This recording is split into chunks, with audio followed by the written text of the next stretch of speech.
welcome to a very special edition of Chops and Pops. We have an interview, for God's sakes. We did it! I am Andy.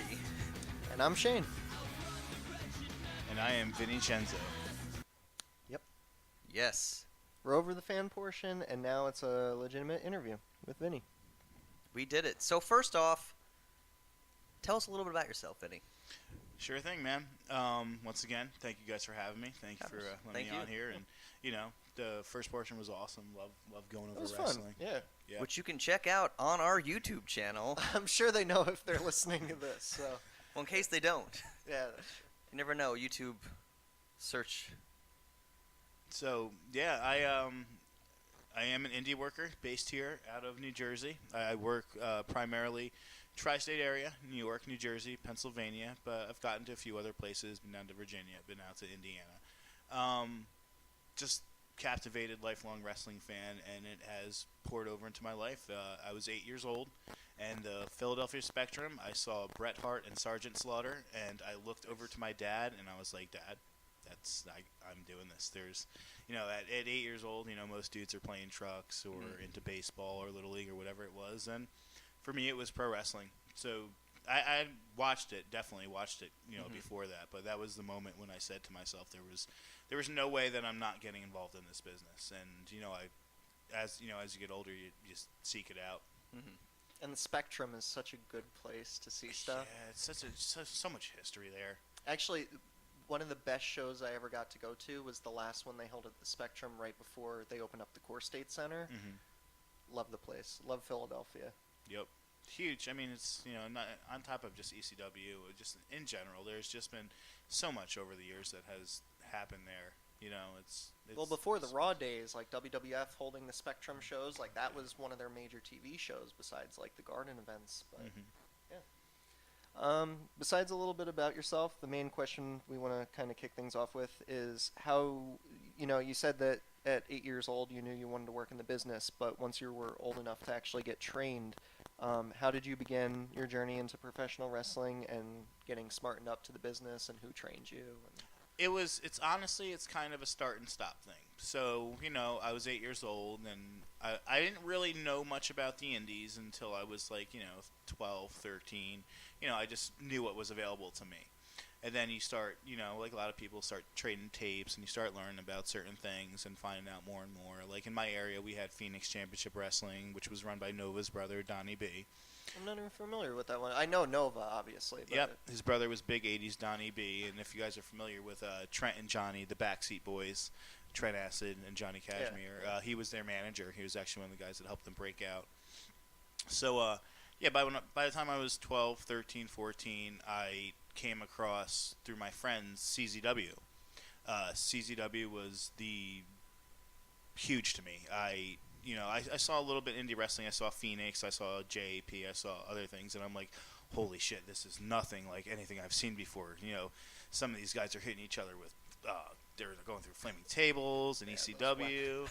And then I think I was 13 years old in middle school, and me and my friends found out about CZW, and we were captivated. What year was that? Because I think CZW started, was it 99? 99 in Mantua, New Jersey. So when you got started, like right at the beginning of CZW, or was it a couple years We were into still it? watching their tapes. We didn't really go to too many of those beginning shows, the first year and a half, and then they started running in Sewell, New Jersey.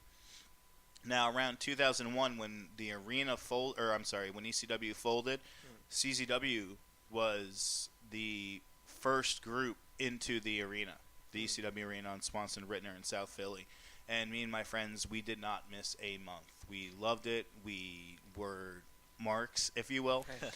We were at every show. We did whatever we could to be backstage. We buddied up with every wrestler, and this was very popular, because that fan base, that South Philly fan base, especially from ECW, it just rolled over because there was no more shows. And to their credit, a lot of those guys were so cool. They had from CZW, Zandig, Wife Beater, Nick Gage, Mondo, Rick Blade. A lot of these guys, they just saw how excited me and my specific friends were, and we had a lot of moments there. So we would train every once in a while. CZW had a training school, and then eventually teamed up with Shikara. And So was it just being friends with them that got your foot in the door to start training with yeah, CZW? it was just one of those things where poor John, he was just like, oh my God, what do I got to do to shut these kids up? Right. You know, I'm letting them do ring crew, I'm letting them do this. But it was one of those things too where we were young, and none of us really had our license, so like we would just take car, and whenever we could get there, we would get there and train. It didn't ultimately pan out to an indie career, but we were there for a lot of their big moments. And then around that time, just kind of off. Oops, my bad. I think I hit this guy. Through that training, we opened doors. We learned about JAP. We learned about Ring of Honor, and we learned a lot about the business through a lot of cool guys then. And then I I took a break from the in-ring training stuff, and then back in 2010, I got totally formally trained at the Monster Factory out in Paulsboro. That's Larry Sharp, right? Yeah, Larry Sharp. Now, Larry Sharp he was the originator with, I want to say it was Buddy Rogers, and they had put it together, and then Larry kind of, ran the day-to-day operations, and it became Larry's baby. And then now Danny Cage, one of Larry's students, had taken over for it. Now, the thing you said about getting into CZW and that kind of being what, took over for you, did you kind of, gloss over ECW? Was ECW something you were ever a fan of? Or Oh, absolutely, yeah. ECW, yeah, more so from, before that standpoint, when we were 12, 13, maybe 8, 9, 10, we were you just learned through tape trading and stuff like that. I loved ECW. I was a huge fan. Guys that really stood out to me in ECW, Danny Doring and Roadkill I was just I really felt like they could do no wrong. Loved their work, loved everything that they brought to the table. And then, of course, given my size and style that I prefer, I absolutely loved watching trios matches with Tajiri, Whipwreck, Crazy, Guido, watching Tony Mamaluke work. These were things that you did not see necessarily in WWE TV at that time. So once you got into the Monster Factory, where did it kind of take off from there to where you started wrestling around locally for live events? Yeah, the Monster Factory had started in 2010 in training. Now, like I had said, the Monster Factory would come and go, because it was tough. It's very wrestling school. It's a very different animal, and pending. The Monster Factory was out in Paulsboro when I had started, and before that, it was in different areas that didn't really draw a lot of attention and students. Whereas today, now it's like if you any 30 miles, you can find a wrestling school in New Jersey. But, yeah, Larry had some tough times over the years. But opening up in Paulsboro, we had a really solid group. So when I had started, I want to say there was about 20 to 25 of us in-house that would train there, and we would train 3 days a week. And did you bounce around to any other wrestling schools outside of that? Or once you finished your training with Larry Sharp, you just kind of went and started getting booked around? Yeah, Monster Factory is really cool in the fact that my trainer, Danny Cage, he's very protective of his students, which is a good thing because, there's being with the oversaturation of indie wrestling in New Jersey, Danny was very keen on us not going out, 6 months in and just going to some indies for the hell of it, right, and, being a bad reflection of the factory, because the factory has put out insanely amount of talent over the years. Chris Candido, one of the greatest of all time. I definitely feel like if not New Jersey's greatest wrestler. Yeah. Him and Bam Bam. So it's like the triple threat was, Yeah. Oh, so good. I mean, even guys, Big Show and Sheamus were sent there before they got called up. A lot of, there's a lot of history that place has had just, throughout the years. And Danny was very cool and very, smartened us up to that. Because on the indies, there is a lot of Bush League stuff. Anybody can grab a ring and become a promoter kind of thing. So it wasn't until probably about, I want to say a year in, before I started panning out to other indies. And how did you reach out to people? Was it all just through connections that you just kind of form relationships, or was there somebody you specifically strive to work for, or? In our area, I was actually familiar beforehand from the Monster Factory. There was a place called NWS, which was run by indie legend / con man, if you will, Dapper Johnny Falco. That's the guy, bald guy? Yeah. Okay, I know who you're talking about. Yep, Dapper Johnny. Now, my tag partner, who I had met through the Monster Factory, Big Jeff Noyes, was working singles for NWS shows. And at the point that I was starting to pan out, Jeff pitched it. Dapper was selling the ring and all the rights to NWS to a guy named JD Smooth, who ran FWF, which was pretty just much in Delaware. But he would bring some of his Delaware guys, and they would kind of do, like, co-promotion with Dapper and put his guys on, and then Dapper would send some of his Jersey guys to JD. Now, JD kind of took over the whole gamut of running Delaware, Ohio, and New Jersey. And I had gotten involved through Jeff, and me and Jeff had formed Riot, and then we had started with FWF.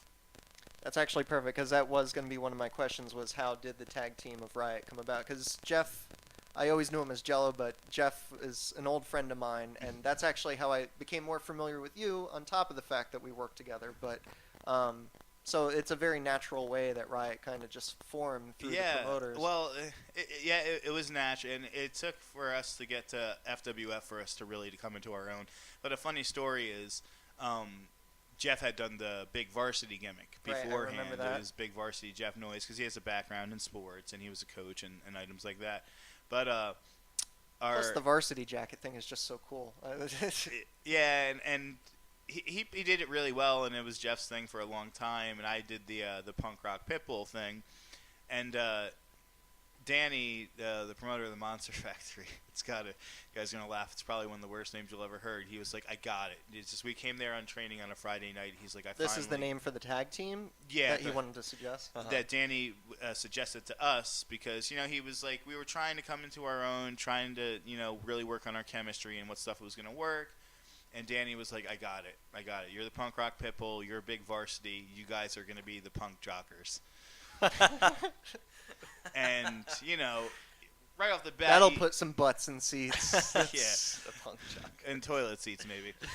I was, and you don't ever want to be like to the guy who's training you, who's helped you so much and taught you so much. You don't want to be like, that's the shittiest idea I ever heard. But I was like, in no way, shape, or form do I want to be part of a tag team that second half of the team is called jockers at all. Is that a difficult thing of like the relationship between promoters and workers, of when, I mean, not even necessarily just that, but when there's a really bad idea suggested, that you want to be respectful, you're obviously appreciative of the opportunities you get, but when it's something that you just know isn't going to work, how to kind of get that across? Is it just standing up for yourself and saying, no way, no how? Yeah, there's a good portion of it. There's, it really depends on the promoter per se, because in New Jersey we got a lot of guys who have issue with wanting to be a promoter but still wanting to play wrestler, still wanting to be with all the boys and needing to be on the card kind of thing. So they kind of like turn a blind eye and give you the whole, go out and do your thing kind of thing. And that's all well and good, but that's what really separates the indies from making it on TV is organization, what works, communication. If you just go out there and do stuff to get your shit in, fans know the difference between a good product and something that's meaningful and Right. what's put together, and there's actually thought and passion behind it. Well, kind of also to kind of like get the essential part of how it all started for you. I know we kind of talked about this in the first part, and you mentioned Owen Hart, but just in general, which wrestlers of any part of your life, of any generation, have inspired you the most as a worker? Because I'm sure there's also, and this is something I want to kind of touch on, is there's a difference between you as a fan, sitting in the seat watching wrestling, to where once you get into the business, you're obviously going to pay more attention to people with your own body type that maybe you didn't notice as much as just a fan. So who on both sides of the coin have inspired you? Oh, absolutely. From a fan standpoint, I would definitely say from your main TV, from WWE, I absolutely loved. If you'd be lying to yourself if you said Brett and Sean wasn't some of the most captivating TV. Jake the Snake was also too. The guy. Because there's so many guys you would watch at the same time, Ultimate Warrior and Hulk Hogan and all these louder-than-life characters in your face, and there was just something about Jake and that soft speaking and just direct-to-the-point style that was, awesome. And then, like you were just saying, ECW, loved watching guys like Chris Chetty, Danny Doring, Roadkill, Tajiri, guys that were, didn't think would never make it to that level, to that WWE level, but they were doing something so creative and unique that it was like, man, I really don't care what's going on Monday night. As long as I have ECW tape this week, then I'm set, You're speaking my life right now. Yeah. That's how I spent my childhood. Oh my God! And then there was so much, and then the Dudley family, everything, And Chris Candido. And we were just saying Chris Candido too. Like not to get too much off on a tangent about him, but it's like you could be introduced to him as Skip, and it could be a silly gimmick, and he still did great as the Body Donnas but like most of his career shining was in ECW of just that amazing work he did while he was there. Yeah, gone way too soon, man. He was an Out of insanely good nowhere. mind. Yeah, and I don't know anybody who can really have a bad word to say about the guy. Yeah. But from a worker standpoint, I have a handful of guys that really speak to me. When I'm in the ring, I like to bring a lot of intensity for a guy at my stature.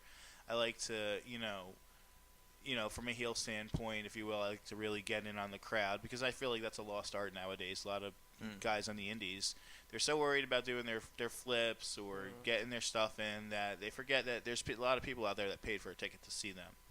So, I factor in guys like Owen Hart, who was insanely good at working the crowd. I mean, the guy called himself a nugget for shit's sake, And the other breadth of it, the dude was an amazing technician.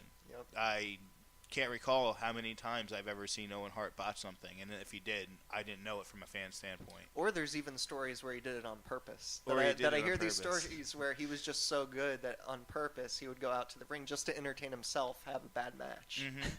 Like that. Well, yeah, everybody talks about, Owen was so good-natured and he was a comedian, so I definitely believe that.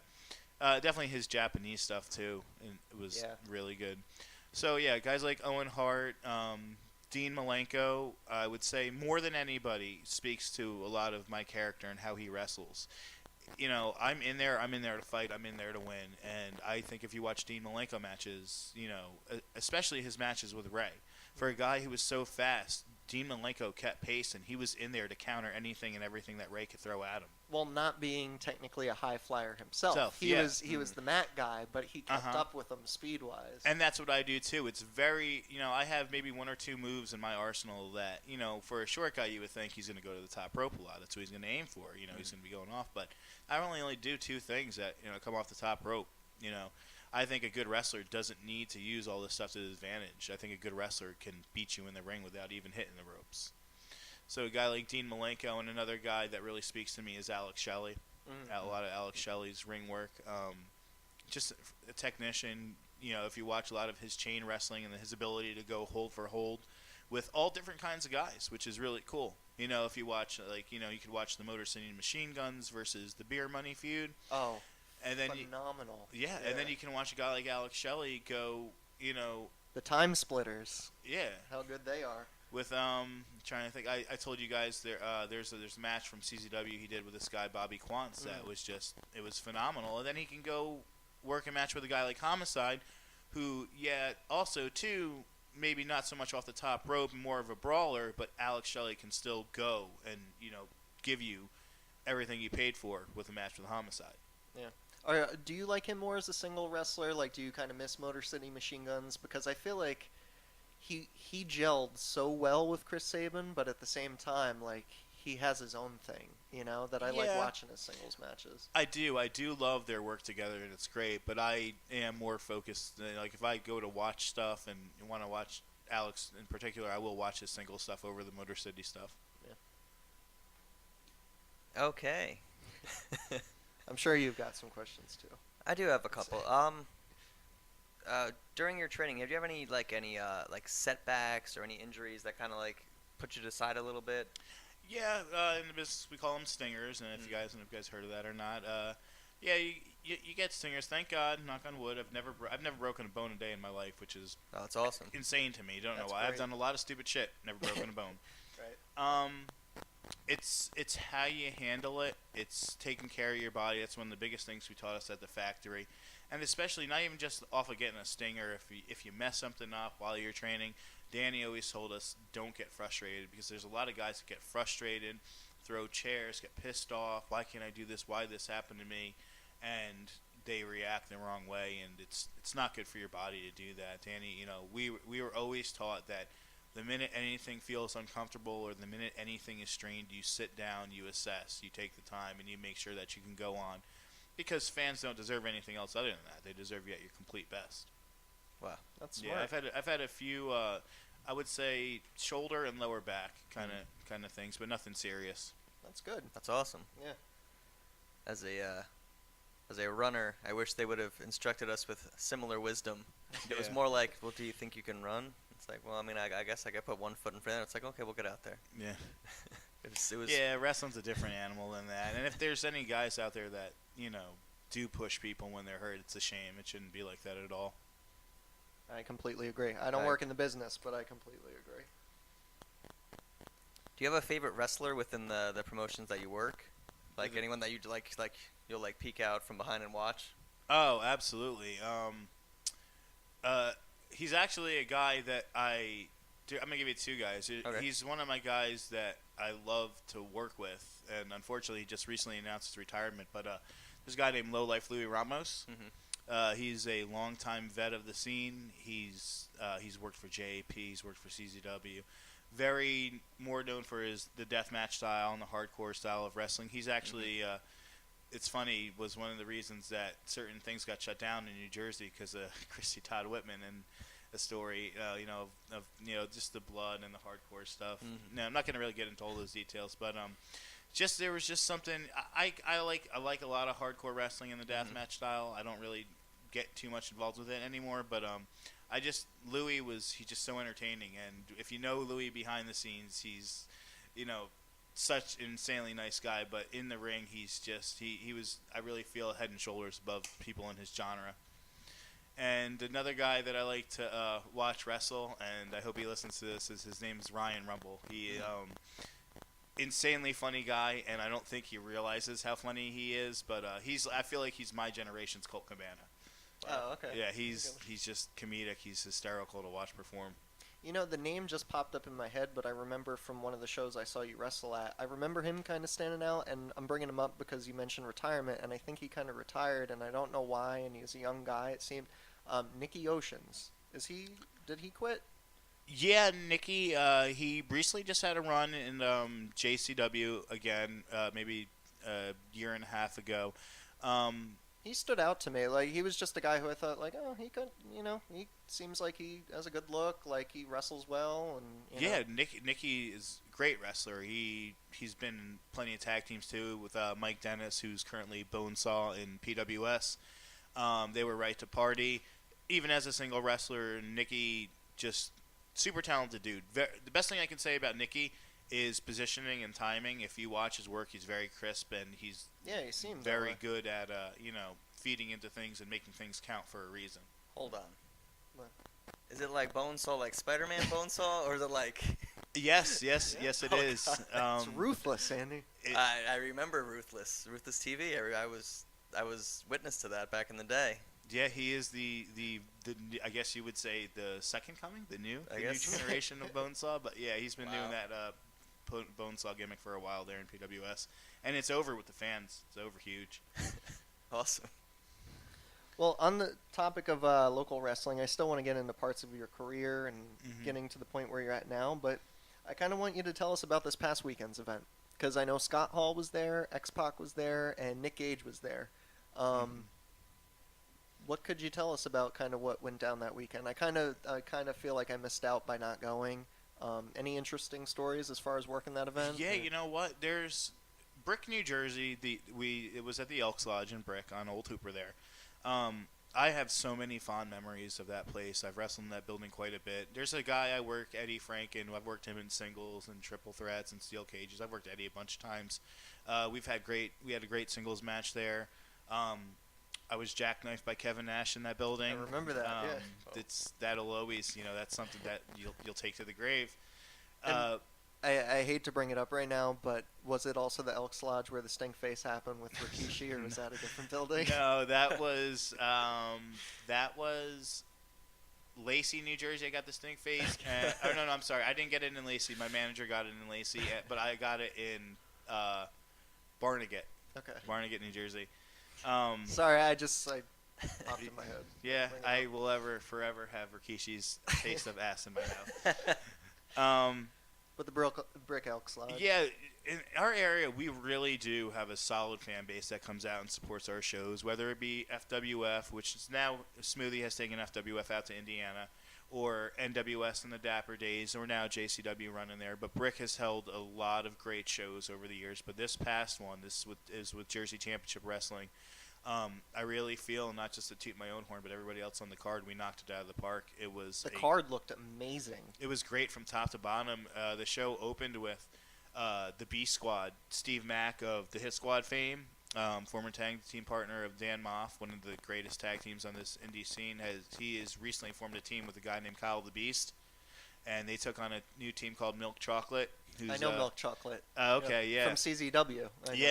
Yeah, they just had a tag match that was insane. I believe Kyle German suplexed both of them at the same time. Oh damn! Whoa. Yeah, it was nuts. The crowd was going huge for that. And then right after that, me and Danny DeMonto, longtime indie guy here, went out and had a pretty solid match. Danny got the better of me. Threw me around a little bit, beat me up overall over the Elks. I'm trying to remember what else we had on the card. Joey Janela had wrestled. Are you guys familiar with Team Pazuzu? I am. From Beyond Wrestling. From Beyond Wrestling, yeah. So Team Pazuzu's a pretty big force here in JCW. They're getting pretty... And Joey Janela, too, I was going to mention. They're really starting to make a name for themselves. I've known Joey Janela for a long time, and mark my words, if this kid does not get signed in the next year and a half, then Vince McMahon does not know what he's missed, because... Right. The kid is an insanely talented performer and literally puts his body on the line every match he goes out. The kid, he says it. He just wants to steal the show, and I have yet to see a show that Joey hasn't stole. But, yeah, he had a great singles match with Jaka. The leader, I would definitely say this, with all respect to Joey, the show stealer was Chris Dickinson versus Nick Gage. Yeah. If you guys... know Nick Gage had recently gotten out of prison, and he's on his comeback tour. He did Masters of Pain last weekend, which is a deathmatch tournament. I want to believe it was in West Virginia, and it looked like the devil was playing the piano on his back. Okay, That's exactly what I wanted to bring up, because I didn't know if it happened with the Brick Elks Lodge, but I just watched CZW's pay-per-view last night. Okay. And because of the stream... I missed the opening match, which the opening match was Nick Gage and Gulak. Yeah. But the thing is I saw a freeze frame when they were standing off in the ring, and I saw Nick Gage's back. And man, right, that thing the only way I could describe it. Skin was hanging off. It was bad. And I wanted to know, did that happen at the Brick Elks Lodge, or was it before that? No, it was at a deathmatch tournament. I want to say, the very weekend before. I was talking with Nick about it, and this is the kind of stuff when these guys do that. And I know not a lot of people are fans of the blood and the deathmatch style, but that's what Nick Gage is bred from. Oh, of course. And that's what for me, I love it. It's where CZW is such an influential part of my career, and from a fan standpoint, because you only have one body, and these guys, for whatever reason, that's their genre, and this guy's been in countless light tube death matches, barbed wire, thumbtacks, these Kens and things that these guys do now. So, yeah, his back was ripped to shreds, and if you're familiar with Chris Dickinson, I feel, I'm not going to say he is, but he's essentially become the new low-key, where I really feel that there's nobody in the business right now that hits harder than Chris Dickinson. And they just went out there, and Chris Dickinson's kick, no matter where you are, whatever your arena it is in, if you're in the nosebleeds, you're going to hear it. And he opened up Nick's back with some of the kicks, and it was the fans in that place did not go home empty-handed. It was an insanely stiff match that was just, you had to be there to see it kind of thing. It was insanely good. And you said it was the death match that he had the weekend before, but yeah. Do you remember who it was he was facing that his back got cut up like that? I don't know. I want to say it was in the finals of the tournament. I know so it was he had late. more than one match that Yeah, night. yeah. So, He had, I think I want to say he had 3 matches. Yeah, you could tell. You could Yeah, tell. it was not a pretty sight. Yeah. Oof. But any stories also you didn't mention? Scott Hall and X-Pac. I know X-Pac tagged with Joey Janela. Oh yeah, I'm that sorry. event. That was the main event of the evening. It was the Players Club, Damian Darling, and the Escort Eric Andretti versus Joey Janela was his surprise partner, and X-Pac. And actually, they had won the tag team titles that night over Nice. the Players Club. Yeah, it was a great match. X-Pac, to his credit, I mean, he may have gained a little bit of size. And if people want to say that, and without watching his stuff, he has not missed a beat. Dude is very solid for where he's at in life, and put on a great show. Yeah. I mean, people change throughout life, and I've seen guys make the evolution, and they make the adjustments, and they might not be the same guy they were 10 years ago. But look at Goldust. That guy found the fountain of youth. Yeah, that is like one of the best examples you could have. It's he's like, better than he was back in the 90s. Yeah, he puts a lot of the younger guys on that roster to shame. Mm-hmm. But yeah, I think highly of X-Pac X-Pac. didn't miss a beat at all. Even I want to say rewind maybe 2 years ago. I believe it was the King of Trios, X-Pac. They had him at, and it was cool seeing him in there with guys like Generico and Red and Frightmare. That was actually the DVD I just picked up from the flea market. Was that exact King of Trios, and I got the exact disc that it's the El Generico Sami Zayn match against X-Pac, and I've yet to watch it, but I'm excited. Oh yeah, That's dude, not the gonna one be a we good watched, watch. right? No, I showed him PWG for the first time, and it was an event okay. from like 2011. It was one of the Battle of Los Angeles events, but yeah, that was PWG. Yeah, what else do you have, Andy? Favorite matches? Like, say, favorite match from, like, the Hogan to Brett era. Hogan and Brett area? Yeah. Hmm. Or, if just any of your favorite matches. God, there's so many. From the Hogan and Brett era, Mr. Perfect and Brett always kind of stood out to me. That's in my top 3. That was always a great one. But just in general, I think for me, even from a worker standpoint, because it's tough. It's very hard sometimes to separate the worker from the fan aspect of it. Homicide and Steve Corino is a feud to me that speaks volumes. Due to how they feel about each other in real life and just what it reflects in their matches, those guys just went out there and gave literally everything they had double fold over for every crowd, whether it was Boston or Philly or New York, wherever they wrestled, those guys just went out there and gave it all, and just I mean, Corino, it's surreal, and I understand Steve Corino did hardcore in ECW, but his whole gimmick was Mr. Old School, right. and he wasn't a part of that scene. But Which just was a great gimmick to have amongst ECW. Exactly. And then to see a guy like Homicide having him through the ropes and just smashing a fork through his head, and the crowd just going insanely nuts for it. Like that old school meeting new school for me, it was just like, wow, this is something special. Nice. To kind of bring it back to the career side of things, one question I want to ask you is, what is the best advice? It could be whenever you were, training with Larry Sharp, or it could be just somewhere along the lines of, you just worked with guys like Scott Hall and X-Pac. What's the best advice that a veteran has ever given you? Best advice a veteran has ever given me?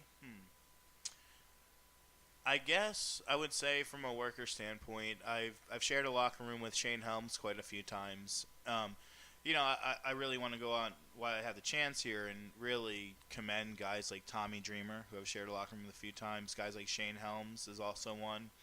Who kind of stands out too?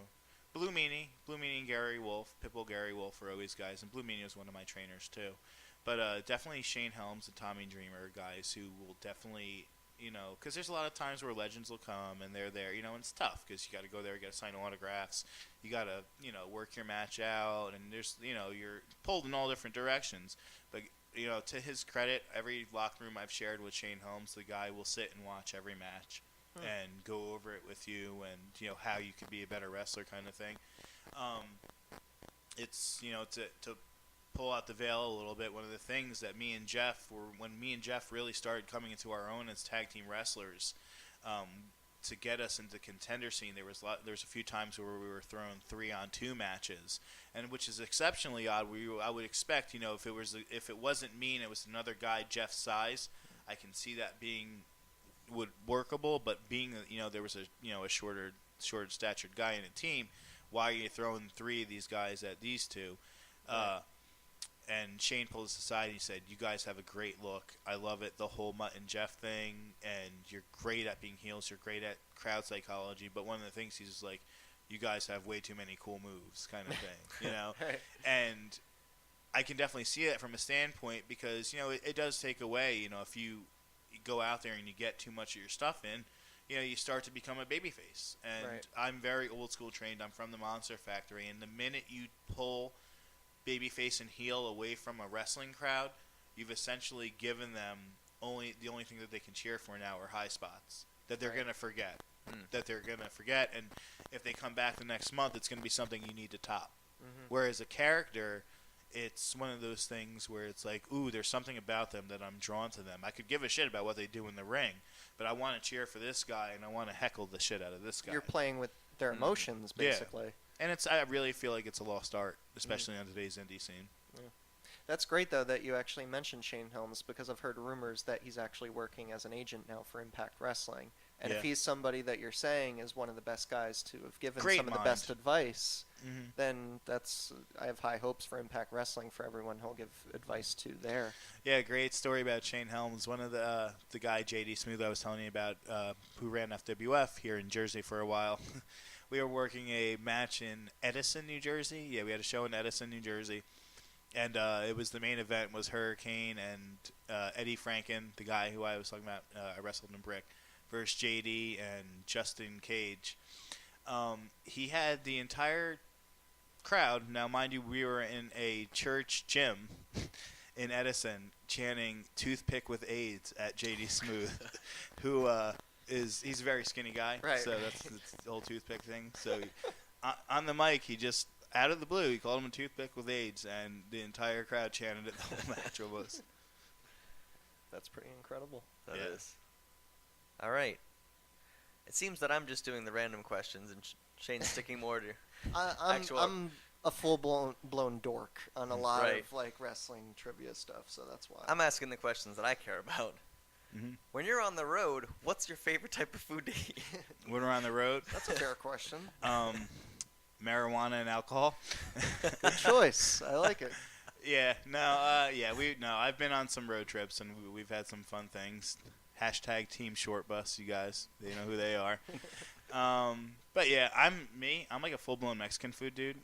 So anytime I could stop, if I see a Taco Bueno or now that I just heard about it, I was gonna say I'll say it on the air. I was on the actually we talked about this maybe not last week, but we have talked about it on the show because you The asked week you me, got back from WrestleMania. You asked me about my trip, and Right. again, one of your questions was It's one of what's my your favorite favorite questions. food on the road? I really care about what people want to eat. Right. And Taco John's is the greatest hidden secret of America that's only out in the Midwest. And you found out for me, it started in Wyoming. It did start in Wyoming, which is crazy. For us New Jersey citizens, the closest one is going to be Ohio. Ohio. But I highly recommend the next time you're on the road, yeah. if you're anywhere out that way, especially for being a Mexican food fan, go to Taco John's. What is it? Yeah, I have to download that Yelp app, right? Is that the Yelp? It tells you where the closest one is. I'll have to do that. Yeah, so worth it. Actually, this is a good one. What's your favorite match of your own career? Out of everything you've had. Favorite match of my own career. Let me see. I mean, it could be from a worker standpoint of where you just thought you killed it in the ring, or maybe it's just something where getting powerbombed by Kevin Nash is that freaking awesome that you would put that as number one. But anything. Yeah, I've been fortunate enough, and big thanks to guys like Rob Fury is a promoter who runs Superstars of Wrestling, has given me a lot of opportunities with a lot of legends. Also, JD Smooth has. I've had the fortune and ability of being in the ring, and not a lot of guys get this, and I'm not saying I'm better than anybody, but, I really feel that my old school training, what I learned at the Monster Factory, incorporates into the ring, because I'm interested in the fans, and I'm interested in seeing, giving them what they want to see. I've had the opportunity to work with guys like Tony Atlas, Pitbull Gary Wolf, Marty Jannetty, Rikishi on a few occasions, God, Sky Tuhati, Kevin. I would definitely say from a name standpoint, if you will, Kevin Nash, was really a good one. But as far as like line of work and progressing and making myself better, guys like Jeff Cannonball, guys like Low Life Louis Ramos, guys like Eddie Franken are ones who really pull, the drive out of me and really make me exert myself to try new things, do different things, or if I've done something, be better at it. Not just from a move standpoint, but from a placement and a timing standpoint to give it reason. Well, staying on the idea of matches, I want an answer for both. Who would be your dream opponent on the Indies, and who would be your dream opponent in, say, the WWE? Dream opponent on the Indies? It's tough because I really feel like he's actually signed to WWE as a referee now for NXT. Oh, Drake? Drake, yes. Oh. I captivated, I would say, by his career. From a guy who, was very known as a deathmatch worker and not so much known for his in-ring work, who did such a complete transformation into turning himself into being a multitasker and being able to do deathmatch and being able to hold his weight in a place like PWG where you don't normally see a guy like Drake Younger. Like his high flying really was limited to a moonsault or a front flip off the apron, but the guy really started to, not just in CZW, but go to PWG and really, he's a recurring guy in IWA Mid-South. Just something always about him that I really feel like that if I were in the ring with him, we would have a really good chemistry given both of our backgrounds and both of our interests kind of thing, and I think it would translate well. I could see that. Yeah.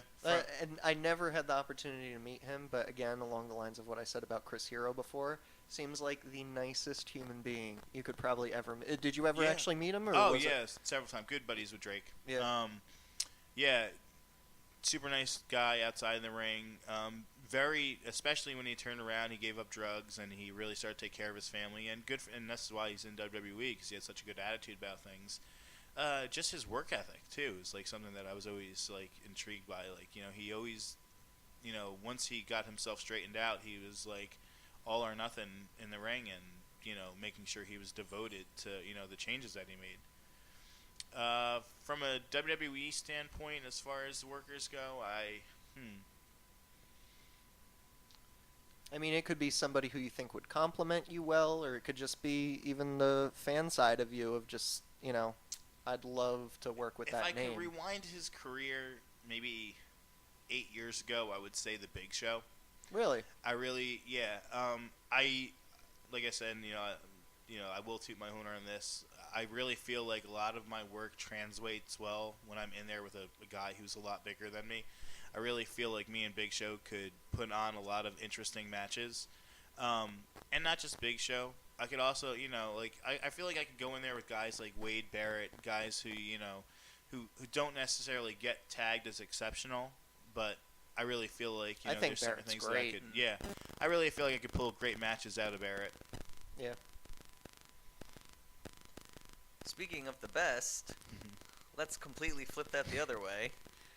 Have you ever heard of a video series called Botchamania? Oh, yes, I'm a big fan hasn't? of Botchamania. Have you ever had a Botchamania moment? Oh, yeah. Any wrestler who denies that they had a Yeah, that's what I Botchamania think, is completely full of shit. Right. There was, I want to say we were wrestling for Smoothie in Newcastle, Delaware at a show. I want to say there was maybe 20 people. And thank God, we had planned something where me and Jeff, and we don't normally work as faces. We were strictly more of a heel tag team, and we were working a team whose the way that they advertised themselves, they were this exceptional workers, with very southern background, and that it was they really knew their stuff, that they were trained by Matt Hardy and this and that. Well, as we got in the ring, and it turned out it was not the truth. Right. So there was one spot we were running. We were doing a crisscross. It was just a basic thing where when a heel will throw up his foot to tag the guy when he's hitting the ropes. Mm-hmm. They completely got lost and sent me off in the wrong direction. And it happened 3 times. He kept picking me up and sending me, and the guy kept missing. And I'm like, for fuck's sake, stop. These 20 people don't care, and you guys can't seem to get it. So can we please stop? But nobody was filming, so No, this is not on tape, thank God. That's but fine. Yeah, that was one of my good Botchamania moments. That's one of the dangers these days of everything having cameras. Is Yeah. that there's always a chance that someone has it on video. That's true. Like I have a pen. There's a camera in it. Really? Yeah, that's how I actually I was filming some things at the WrestleMania I went to. I had a pen in my pocket. They scrapped them, but those Google glasses, right? That would have been awesome to bring to like WrestleMania or something That like would have that. been really You cool. know, it's weird. I've seen so many different rules, especially for WWE live events, where I've seen people bring in their full iPad, like huge iPad that they brought in with their purse, and they don't get any trouble from security, and they just sit there and they will film it, this huge obnoxious iPad, and it's fine. And then there are times where I see people get their regular photography cameras confiscated. And it's ridiculous. it's just weird. And like, I mean, maybe it's just me, but like that's an asshole thing to do. If you got people behind you, you're gonna put an iPad above your head? Yeah, that too. And especially if it's a Raw taping. What the hell are you doing? Yeah. Like, they're obviously getting much better shots that you don't need your little, video camera. I mean, I'm probably guilty of it at least once or twice with my own phone camera, but I don't sit there and film but a entire phone matches. is one thing, an iPad's Yeah. different, man. And especially if it's like a minute clip, you get a spot, whatever. Like, to sit there and record an entire match is kind of obnoxious, but yeah. This is kind of interesting. I wanted to ask you and I mean, it could be from, working live events, or it could just be the physical toll you have to take.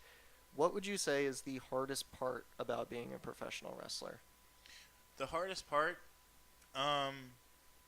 honestly, and from the way I'm trained, is not over exceeding your limits. A lot of times, especially if you're on a roll, and right now it's one of those things. Like I've been. Jeff has kind of taken, he's taking a little time off, kind of thing. He was having to come back, but he's had some, stuff come up, so he's may take some time off. We're still working on that. But I've been having some singles matches, and then, a lot of times you're in there and you feel like Superman, especially when you're on fire. Like if you have a match where, granted everything, you are your own worst critic, and something may not translate perfectly, but there will be a match where you feel like you're hitting on all cylinders, and then while you're there, if it's one of those things, if you forget about the crowd and you try to just do something for the sake of doing something, it's one of those things you got to teach yourself, like, slow down, you have them, there's no reason to add this to a match with it's already, if you have them in your hands and it's already, everything you're doing is already over, there's no need to add something, So sometimes for me, I really feel like it's one of those things for not jamming too much into the time frame that you have. It would be, I guess that would be one more of the difficult things. That's one of the biggest things I always see, like you mentioned before, like great teachers like Tommy Dreamer and guys like that I always hear veterans say, slow down. That is like the biggest piece of advice I hear they give to everybody. Like, that just seems to be the main thing of, and I kind of get it, even though I don't get it because I'm not a worker, but I can understand where, you're wrestling with a guy and you think you need to hit certain things, and you're just, it's almost like having an outer body experience where you have to take yourself out of your own body and be a member of the crowd to look at it and realize, like, take your time. Like, people need to digest it. Exactly, and that's one of the biggest things, and it is that slow down, and you'll hear William Regal say it a lot, everything you do, you make it count. And this is where you'll see a lot of times, a lot of people call it, quote, indie sloppy, where a guy will just be throwing punches, and it'll just look like, so that's Wrestler 101. Take out microphones. Taking out microphones. A guy will be throwing punches, and it's like, if I was in a real fight and that guy did that to me, I'd knock him out. Like, right, if you're gonna throw a weak punch at me just to get to the next thing, then why even bother doing it? Why, it's one of those things where it's not so much don't hit the ropes or don't run 100 miles per hour, or don't be a cruiserweight about it. That's not necessarily the meaning of slowing down. The meaning of slowing down is bringing it to a point and placing it at a certain spot and your build up to it. If I'm in there, and let's just say I'm in there with Chris Jericho and he hits his fire up, and he's he's let's just say he hits that back elbow, he hits me with the clothesline, bumps me down. If he wants to tries to fit in 2 more moves that are meaningless before he hits the lion salt kind of thing, it's like you said, why am I digesting that? And a guy like Chris Jericho, why does he need to do that extra stuff to beat somebody that's the same height and build as him? It doesn't really make sense. And it's funny because, again, if you're not a worker in the business, a big part of it is you could assume certain things feel certain ways, but especially if you've never gotten into a fight before, you could assume something feels a certain way, but you're not really going to fully understand what that is. But I do have to say, even as a fan, though, there are pet peeves of mine that, like for example, this is one of my biggest pet peeves in wrestling for anywhere, is when you have a guy who's bigger than his opponent and the smaller guy reverses an Irish whip. That bugs me so much, just because of the strength factor that, as a fan, I'm viewing it, and I just think to myself, there's no way he would outpower him. The other guy's stronger. You know what I mean? And I could be wrong for that because I don't work in the business, but, just visually, I see a smaller guy reverse an Irish whip, and I think, my disbelief is just not there anymore. Wrestling 101, whether even from a fan or worker's perspective, should always be. If I'm in there with the big show, I'm not going to the top rope right away, or I'm not going to try to Irish whip. I'm going to go right for his fucking knees, because that's the only way I'm bringing this guy down is going by his legs. And anybody, no matter what your skill set is, no matter where you've been, you're not going to suspend disbelief unless you do that. It's one of those things where a lot of guys get selfish with that stuff. If I get in and I work the big show and I start working him over and he's tired and he's groggy and he's on his hind legs from me working his knees, then maybe I'll get lucky if I'm just at a corner and I double arm him into the corner, and we need to be close to the corner. I'm not sending him all the way across the ring. Right. There's a way to go about everything, and it's one of those things that's about being seasoned, that guys will understand that and other guys won't. Dream match. Kind of like what Tyler Durden proposed in Fight Club. Anybody past, present, or deceased versus anybody. Anybody past. Oh, outside of him, Gotcha. just a match he'd like to say? Yeah. I would very, very, very, very much like to see Ricky Dragon Steamboat from his prime go against who did I have on deck the other day that I was watching? What's the guy's? He's from PWG. He started early. Way back PWG or recently? Nah, I'm trying to think. It was him. I had him and I had Alex Shelley because, I said, I'm very partial to Alex Shelley. But I don't think it was Bobby Quance. I have to go back. There was somebody I watched the other day, and I was like, wow, there would be something if they put together. I feel like it would kind of be captivating. But definitely Alex Shelley and Ricky Steamboat. I think that just from a technician standpoint and watching them go hold for hold would be pretty cool. I feel like Ricky Steamboat could have a good match with anybody. Damn near anybody. Yeah. It's a shame about his son, man. I heard he just announced, his son was a great worker and had such a promising future. I gotta say, this is all conspiracy theory, so this isn't fact. And as far as I know, I'm the only person that has brought this up.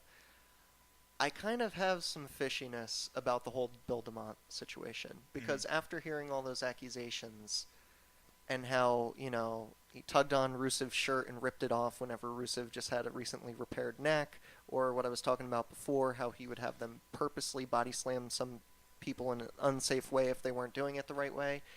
It just seemed fishy to me that Richie Steamboat, Ricky's son, got this serious back injury while training down there. And nobody knows where it came from, and it didn't happen on a televised match.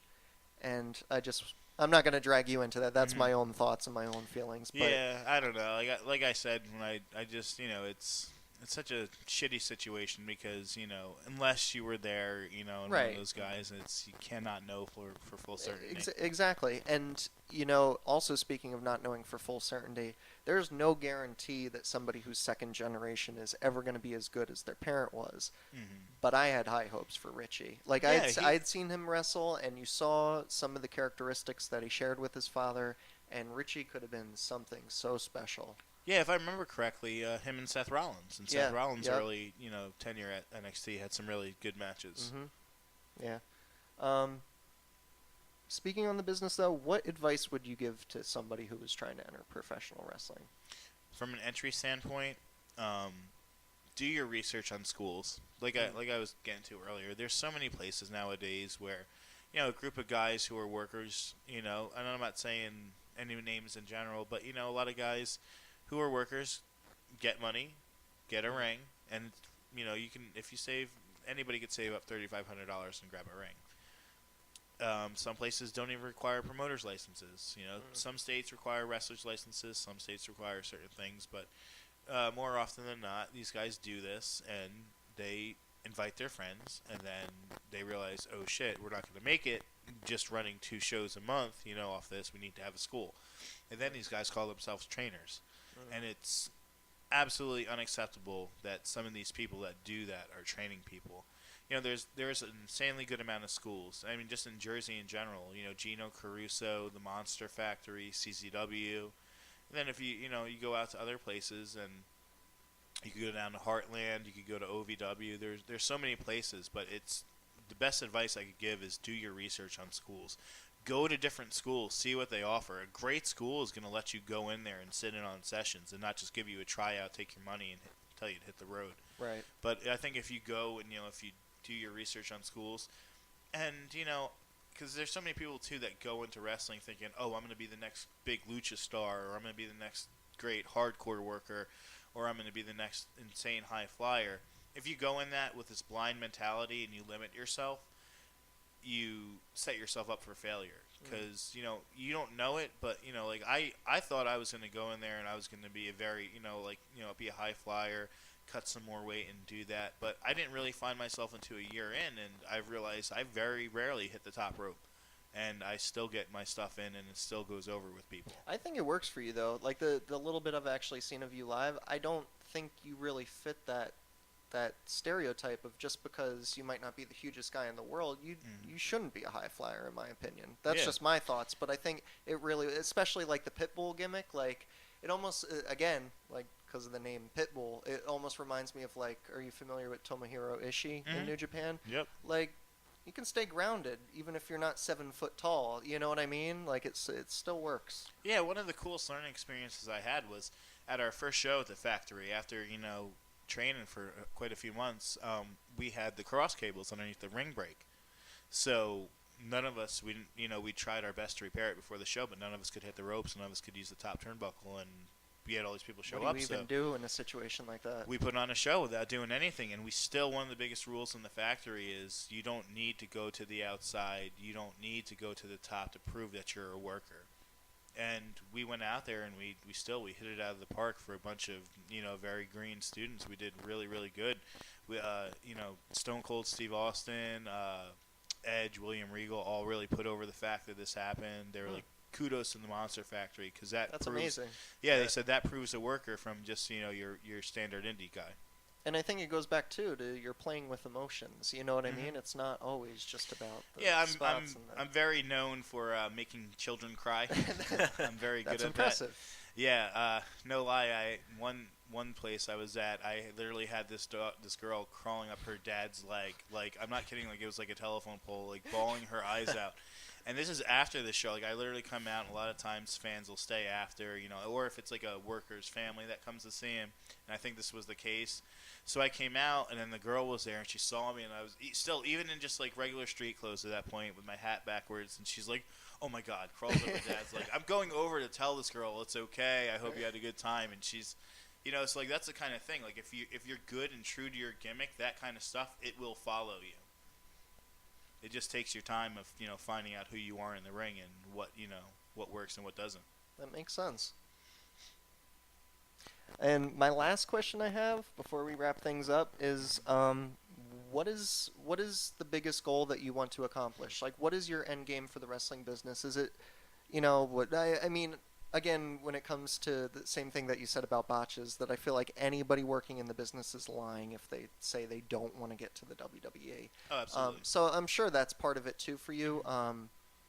But how would you word it beyond just the WWE? What is it that you want to get out of your career? I would absolutely love to perform from that standpoint on WWE level.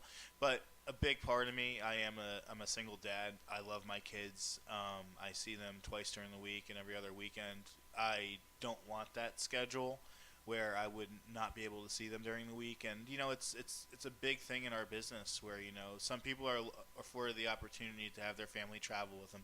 But you don't get that unless you're a John Cena or a Randy Orton or something like that. It's just not feasible. Ring of Honor is not going to pay for your family to come on the bus with you. That's not happening. A lot of times you pay for your own plane ticket from New Jersey to Minnesota or Jersey to Canada. My biggest goal and my biggest endeavor is to help train my people around me. I helped out. I was training kids at a school in Jackson. It was called South Jersey Wrestling, and now I try to. That they're looking for a new building. Unfortunately, the building that they had, I don't know if the lease was up or if they were starting to charge more rent or what it was, but they couldn't afford it on the amount of students that they had. But I have a few kids underneath me who I'm really trying to coach along. I just want to be able to give back to not just the people that I'm in the ring with, but guys like my buddy, like this one kid I train. His name is Nick Cruz. He's a nasty Nick Gordon in the ring, and for so long, this kid, he grew up a wrestling fan, and it's insane for me when he started maybe a year and a half ago in a years-long progression, how much this kid has picked it up.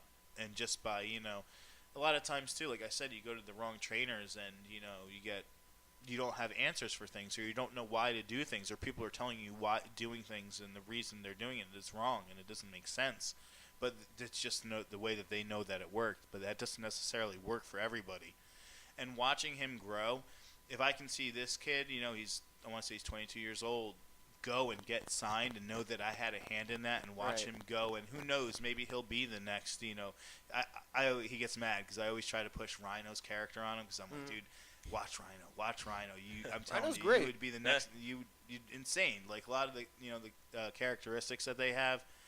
And, if he could become the next Ryan or the newest Nick Gordon, I'm like, dude, if I watch him and he succeeds, for me, that speaks volumes, and I know that I did my part. Yeah, definitely. We'll have to keep an eye out for him.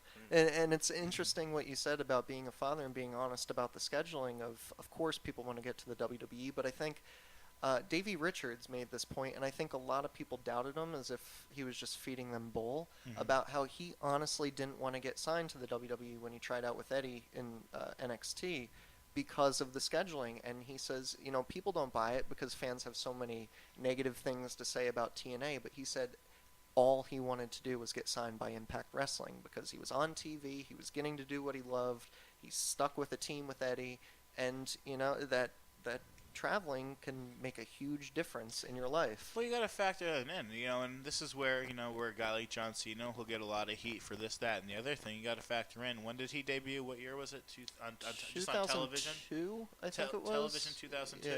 Worked Dark before that. Yeah. All right, so that's what? It's 2015. That's 13 years of straight television. And how often has John Cena been hurt in these 13 years where it's been more than 6 months per se? Right. Not often. Even when he had an injury that was supposed to take 6 to 12 months, he was back in under 4, which is crazy. and he'll generate a lot of heat for that. You got to factor in, and then this guy, he is their guru. He's their franchise player.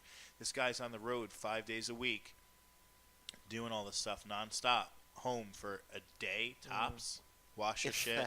Feed yourself the stuff that you like to eat at home, and get back on the road. It's insanity. You have to be a different kind of animal, and a lot of things that a lot of fans. And you don't want to, because I don't ever want to come across condescending to a fan, but fans don't see is that these guys do certain things for a reason because they are wrestling for a TV show and they're given time frames. Right. You cannot relate indies to WWE because it's a different animal. Yes, we all want to be there, but if you want to see great quality wrestling, you want to see that 30-minute indie bout that you can go see that and be happy with it. Don't try to compare it. This is like when we were talking about earlier. These guys, a lot of people get butthurt about name changes or move changes. These things are done for a reason, not to spite you as a fan, but for long-term career standpoint and other things. It's one of those things where I just wished more fans saw it from that perspective. That's a good point. And I guess we're going to wrap things up here. I do have to throw this out there that I did have a T-shirt idea for your tag team, and I just want to get this out there. I feel like you should have a T-shirt that says, "If Riot loses, we riot." Oh, that would be Just badass. because of the signs that always appear at wrestling shows. Of Yes. If so and so wins or loses, we riot. I'm like, Dude, they even have better the name if- Riot. Yeah, if we had like a kid sitting on like the top thing with a sign Yeah, that exactly. says "If Riot loses, we riot," that would be Exactly. a great T-shirt. I don't need any money. I don't need any rights for that. You take that idea, and I hope it We'll put your sells a name lot on of the shirts. bottom right of There it. you go. That's fine. Is there anything you want to put over on the show of shows you have coming up that you want to help promote? And Yeah, people can come see you. Yeah, I'll be a typical wrestler and show all my shit. Yeah, do you it. can check me out on Facebook, Vinny Cenzo, VINNYCENZO. I think, my Twitter is Vinny Cenzo 24. Yeah, I don't think I've changed it. If you don't find it, sorry. Check out I do a lot of work right now with the Superstars of Wrestling. You can look that up on Facebook. The You're Superstars tag of team Wrestling. champion, right? We are the tag team There you go. champions. This coming Friday night, we are in Spotswood, New Jersey, against a longtime tag team, the Fallen Angels. The week after, I make my debut at Crossroads Wrestling out in Riverside, New Jersey. We're wrestling the American Muscle Sharks. Another one that I will put over till I'm blue in the face, because they've just, not just brick, but they've been knocking it out of the park. They're going to be at the Surf and Skate Festival coming up, and then they have another big announcement, which I have to stay hush-hush no matter as much as I like to that's fine. say. But follow Jersey Championship Wrestling. If you like just following stuff in general and not just New Jersey, check out Functified Wrestling in Indiana, FWF. Just follow indie wrestling in general. The more people can get captivated by indie wrestling, the more it's going to produce people to get signed, and the more it's just going to keep wrestling going as a cycle. I definitely agree. And Awesome. we appreciate you coming by. No, Thank thank you so you much. guys, man. By. Honor's all mine. Thank you. Definitely. All right. Sign us Well, off. that is it for Chops and Pops. Thank Part you. 2. Part 2. Yes. If you like what you heard, please click the like. If you like it so much, please hit subscribe. That'd be nice. That would be super wonderful. Anyway, thank you guys for listening. Take it easy, guys. Fight!